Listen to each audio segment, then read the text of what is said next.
Bhanugudi junction అయిన నుంచి ఒక 500 మీటర్స్ దూరంలో యతి రెస్టారెంట్ పక్కన లెఫ్ట్ సైడ్ భారత్ పెట్రోలియం, అక్కడ మధ్యాహ్నం నేను పెట్రోల్ కొట్టించాను. జస్ట్ ఇక్కడ ఈ బంక్ దగ్గర నుంచి జస్ట్ జూడియో దాటిన తర్వాత బండి ఆగిపోయింది.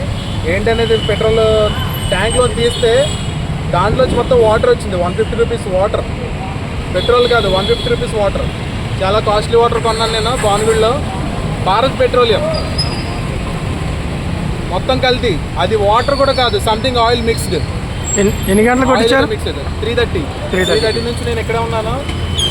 4:30కి వచ్చాడు మేనేజర్. 4:30కి వచ్చి మీరు ఎవరితో చెప్పుకుంటారో చెప్పుకున్నాను అలానే చెప్పారు సమాధానం. ఇది పెద్ద సంస్థ, మీరు కావాలనుకుంటే ఢిల్లీకి వెళ్ళి మీ స్టోర్ అని చెప్పి అతను దుర్భాషలు కూడా ఆడాడండి. అతన్ని పిలిచి ఇప్పుడు అడిగితే అతను కూడా అంటున్నాడు get out of my sight అని చెప్పాడు. ఇది పరిస్థితి. ఇది మనం ఖర్చు పెట్టి డబ్బు వాటర్కి, మన బైక్స్కి. 2,000 పెట్టి మనం